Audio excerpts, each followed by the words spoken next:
morning and welcome to the Knowing Show. I am your host, Christene Marie. This morning we are moving through lesson 77 in A Course in Miracles. So without further ado, I'm going to go ahead and give a quick recap of the previous lessons. Lesson 40, I am blessed as a son of God. Lesson 41, God goes with me wherever I go. Lesson 42, God is my strength, vision is his gift. Lesson 43, God is my source. I cannot see apart from him. Lesson 44, God is the light in which I see. Lesson 45, God is the mind with which I think. Lesson 46, God is the love in which I forgive. Lesson 47, God is the strength in which I trust. Lesson 48, there is nothing to fear. Lesson 49, God's voice speaks to me all through the day. Lesson 50, I am sustained by the love of God. Lesson 61, I am the light of the world. Lesson 62, forgiveness is my function as the light of the world. Lesson 63, the light of the world brings peace to every mind through my forgiveness. Lesson 64, let me not forget my function. Lesson 65, my only function is the one God gave me. Lesson 66, my happiness and my function are one. Lesson 67, love created me like itself. Lesson 68, love holds no grievances. Lesson 70, my grievances hide the light of the world in me. Lesson 71, only God's plan for salvation will work. Lesson 72, holding grievances is an attack on God's plan for salvation. Lesson 73, I will, there be light. Lesson 74, there is no will but God's. Lesson 75, the light has come. Lesson 76, I am under no law but God's. Lesson 77, I am entitled to miracles. You are entitled to miracles because of what you are. You will receive miracles because of what God is. And you will offer miracles because you are one with God. Again, how simple is salvation? It is merely a statement of your true identity. It is this that we will celebrate today. Your claim to miracles does not lie in your illusions about yourself. It does not depend on any magical powers you have ascribed to yourself, nor on any of the rituals you have devised. It is inherent in the truth of what you are. It is implicit in what God your Father is. It is ensured in your creation and guaranteed by the laws of God. Today we will claim the miracles which are your right, since they belong to you. You have been promised full release from the world you made. You have been assured that the kingdom of God is within you and can never be lost. We ask no more than what belongs to us in truth. Today, however, we will also make sure that we will not content ourselves with less. Begin the longer practice periods by telling yourself quite confidently that you are entitled to miracles. Closing your eyes, remind yourself that you are asking only for what is rightfully yours. Remind yourself also that miracles are never taken from one and given to another, and that in asking for your rights, you are upholding the rights for everyone. Miracles do not obey the laws of this world. They merely follow the laws of God. After this brief introductory phase, wait quietly for the assurance that your request is granted. You have asked for the salvation of the world and for your own. You have requested that you be given the means by which this is accomplished. You cannot fail to be assured of this. You are but asking that the will of God be done. In doing this, you do not really ask for anything. You state a fact that cannot be denied. The Holy Spirit cannot but assure you that your request is granted. The fact you accepted must be so. There is no room for doubt and uncertainty today. We are asking a real question at last. The question is a simple statement of a simple fact. You will receive the assurance you seek. Our shorter practice periods will be frequent, all which will be devoted to a reminder of a simple fact. Tell yourself today, I am entitled to miracles. Ask for them whatever situation arises in which they're called for. You will recognize these situations. And since you are not relying on yourself to find the miracle, you are fully entitled to receive it whenever you ask. Remember, too, not to be satisfied with less than the perfect answer. Be quick to tell yourself, should you be tempted, I will not trade miracles for grievances. I want only what belongs to me. God has established miracles as my right. Y'all, man, this is so good. We're so satisfied with less. We really, really, really are. We're so satisfied with less than what is rightfully ours, than what is our inheritance. And so times this morning offer us is to remind us of what is more true than what this says, than what friends and even family offer. So much of what everyone is preoccupied with is the horizontal. When you look to the right, to the left, that is the preoccupation of our mind. That is the preoccupation so often of even our souls and just our orientation in general. And so there's something around reminding ourselves of, oh man, in my identity, being who God says that I am, right? We've got two identities. We've got the, two parts that make up the full identity. One is I am loved. I am worthy. I am cherished. I belong. I am a son and daughter. I will never be forsaken. I will never be abandoned. I am never alone. All of those pieces of who God says that we are, identity A, identity B, who are you uniquely made to be, and your gifts and your strengths, your talents, your own experience in the past, how does that come forward in the present?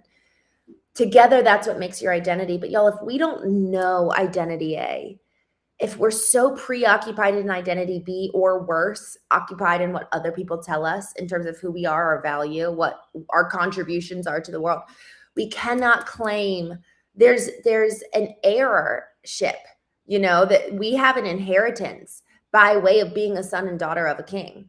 We have something that is rightfully ours, no matter what, at all times, that can never be taken from us. Even though we might feel like we're not getting a bit of that inheritance because we're so focused on what's going on out there. But man, if we are being willing to orient ourselves every single day vertically and say, all right, God, tell me again, who am I?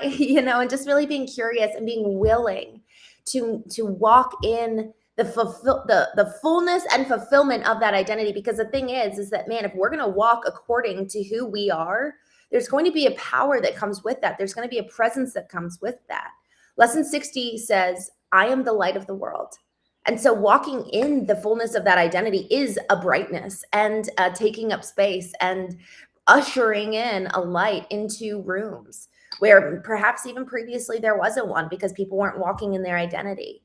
And in you walking in the fullness of your identity, it calls forth the identity in others, because we all share the same son and daughter kingship that is in every single person offered to us by our Creator.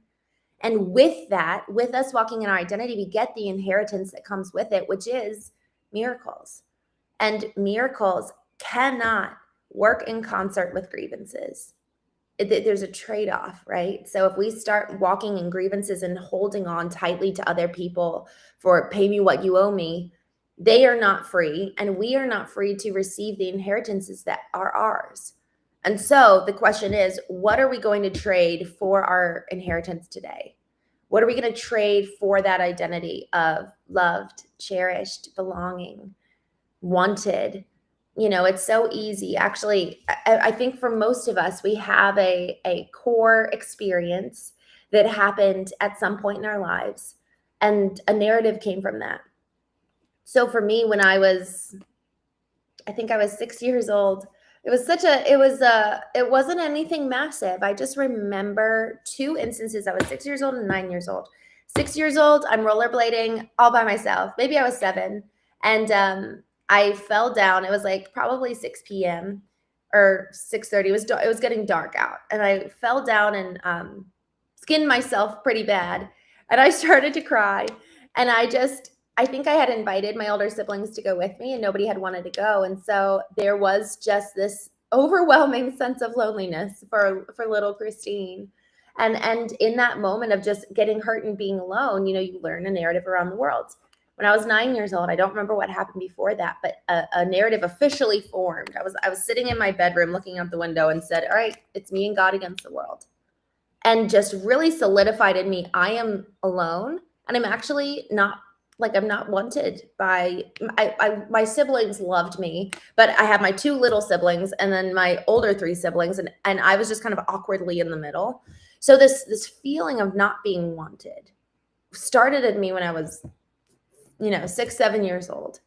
And that narrative, it's me and God against the world, and the fear of not being wanted. So the narrative comes, it's me and God against the world, no problem, I got it, comes after the feeling of not being wanted. So rather than feeling less than, my subconscious formed this like, kind of like it's all going to be fine. I got it. It's me and God against the world. So our bodies, minds, brains compensate for the fear that's in us and the longing of our heart, which is companionship or love or belonging. But when I realized, no, you know what? I actually am wanted. I'm wanted and loved and cherished beyond my wildest dreams. And I'm going to believe that over just that momentary feeling of, being alone in isolation at 6 years old, or being alone in isolation at 28 when I was left by my husband. There's all these different moments in our lives that prey on the narratives that were established in childhood. And there are moments over and over and over again that threaten the identity that God holds for us and says, hey, look, this is who I say you are. And we're like, no, no, no, no. But look at what he said. Look, my husband left. How can I be loved? How can I be wanted when the person who was supposed to love me more than anybody else, the person who saw me and knew me, they don't want me? And God's like, yeah, but I know you more. I know you better, and I want you. And y'all, whose narrative are we going to trust? Whose narrative are we going to feed? Because there's a just like how we nourish our bodies and feed our bodies, we feed our minds. We feed our minds and we prey on different thoughts that then perpetuate. It's like the running of oh wow.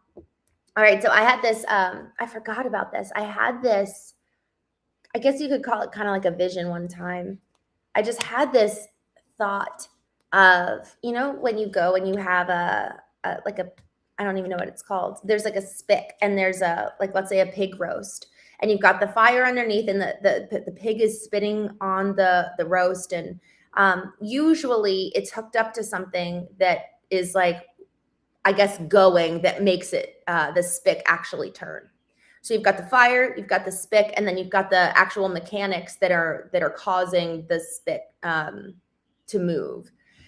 And I had just this vision one time of like, man, my body, it's kind of visceral, but I was like on the spick turning, but the spick was hooked up to the words of other people.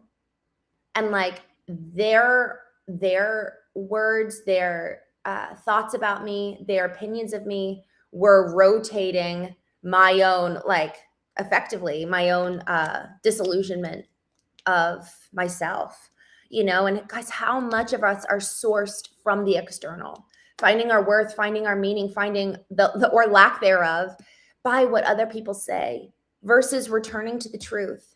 The truth has the ultimate say, capital T truth. What does God say about you and me, about the value we bring, about the mission that is in our lives, that we really can change the community that we're around, the people that we're around. We get to usher in a divine presence, every single one of us. They do too, but it's our responsibility to harness and leverage the most possible potential that we can for ourselves. That is our radical responsibility. And only you and I can give an account for whether we do that or not. Or are we going to be so influenced, so sourced, so addicted to what other people say? So with that, it's a trade-off. It really is. It's a trade-off. Anytime I choose to hold on to someone else for what they did to me, my grievances toward them, my lack of forgiveness, I am trading the miracle of love that is being offered to me by God himself. I cannot hold on to both. I cannot hold on to love and fear. I cannot hold on to love and grievances. One has to, and one will win. And the question is, which one are we choosing? Because it's our choice. We get the power to choose. We are never a victim in our lives. We get to choose. Viktor Frankl, the one who would be the victim out of all of us in the Nazi German concentration camp, said, the greatest of all human freedoms is choice. He said between stimulus and response is choice. Something's going to happen to us, And before we even respond, we get the power to choose. And choice is the greatest of all human freedoms, and that can never be taken away. So the question is, who are you going to choose to be today? What are you going to choose to believe? You know? So with that, I'm going to go ahead and jump here in the chat. Good morning, Jack. Thanks for joining. Brian, oh, I'm so glad to see you. Brian, we need to chat. AM, how are you? Miss Maha, oh, good morning. I'm so glad you're here.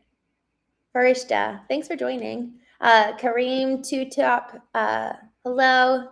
Noon, this is not pre-recorded, we're live. Benny, oh, I'm so glad to see you.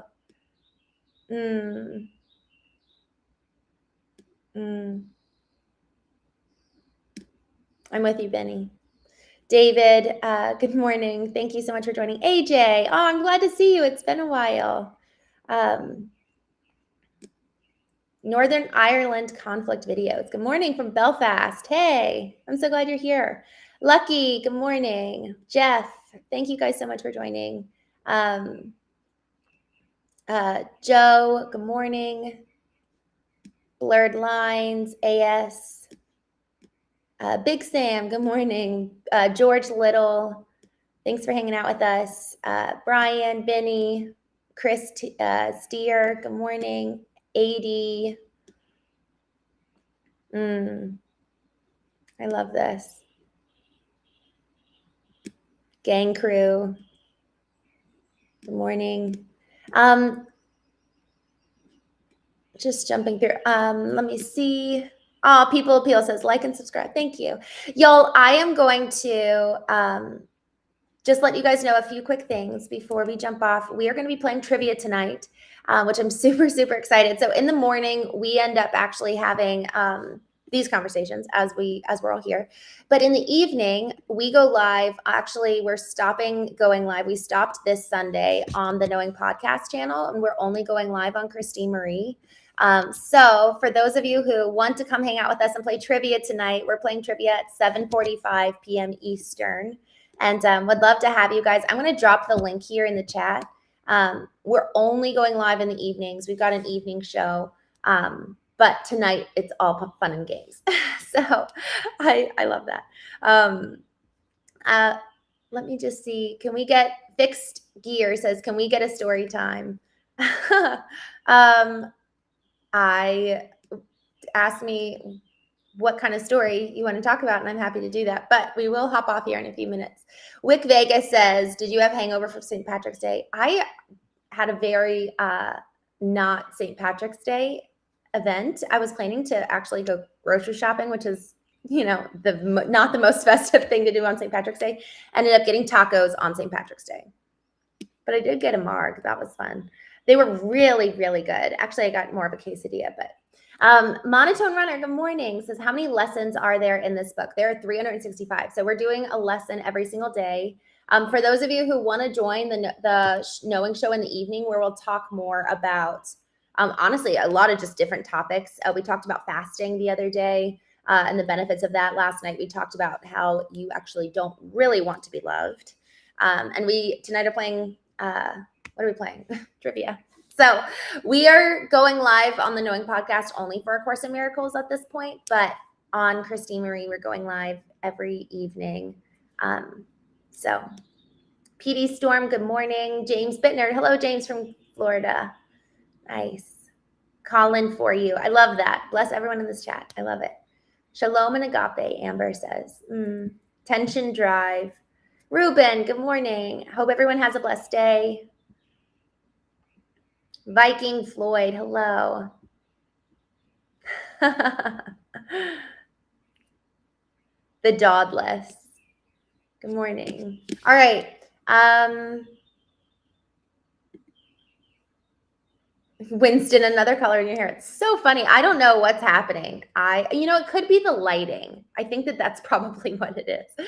12 polls. Good morning. Muda Beer. Hi. Good to see you. IE says, is this your real voice? Yes. I don't know what else it would be. James Bittner, I don't know what you're asking. He says, all right, y'all. I'm going to go ahead and hop off. Come hang out with us tonight for 7:45 trivia. If you'd like to, I just dropped that in the chat. Y'all, thanks for hanging out. Remember the lesson for today. I am entitled to miracles. Y'all, this is our right. What a cool thing that we get this incredible inheritance as sons and daughters, as creators of an incredible creator. The creation of an incredible creator. We get an incredible inheritance. It's just a matter of am I going to leverage it, to walk in it, to choose it today. So with that, thank you so much. Brian says he's going to be there. Yay, good. I'm excited to hang out with you guys tonight. And I will see you all tonight, 7:45 p.m. Eastern for trivia on Christene Marie _knowing. Come hang out with us.